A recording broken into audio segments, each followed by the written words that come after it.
மதுரை அருகே இருக்கும் ஒரு அழகான சிறிய கிராமத்துல பச்சை வயல்கள், தேங்காய் மரங்கள், காலையில் பறவைகள் சத்தம், அமைதியான வாழ்க்கையை வாழும் மக்கள் இருந்தார்கள்.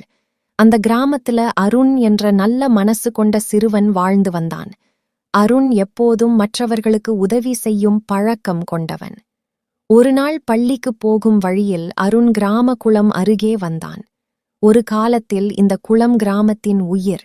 ஆனால் இப்பொழுது அது குப்பையால் நிரம்பியிருந்தது. அதை பார்த்த அருணின் மனசு மிகவும் வருந்தியது. அடுத்த நாள் பள்ளி முடிந்ததும் அருண் ஒரு கூடை எடுத்துக்கொண்டு குளத்துக்கு வந்தான். முதலில் அவன் ஒருவனாகவே குப்பைகளை எடுக்க ஆரம்பித்தான். அப்போது அவன் நண்பன் கார்த்திக் அங்கே வந்தான். அப்போ கார்த்தி அருண் கிட்ட கேட்டான், "நீ என்னடா இங்க குப்பை எடுக்கிறே?" அருண் சொன்னா, "நம்ம குளத்தை மீண்டும் நல்லதாக்கணும்." அருணின் நல்ல எண்ணத்தை பார்த்த கார்த்திக் உடனே உதவ ஆரம்பித்தான். அடுத்த நாள் மீனா அவர்களுடன் சேர்ந்தாள். குழந்தைகள் மூவரும் தினமும் சேர்ந்து குளத்தை சுத்தம் செய்தார்கள். மெல்ல மெல்ல குளம் சுத்தமாக ஆரம்பித்தது. அதை பார்த்த ராமசாமி தாத்தா ஆச்சரியப்பட்டார். அப்போ தாத்தா சொன்னாரு, "நீங்க குழந்தைகள் இவ்வளவு நல்ல வேலை பண்றீங்களா?" அடுத்த நாள் பெரியவர்களும் குழந்தைகளுடன் சேர்ந்தார்கள்.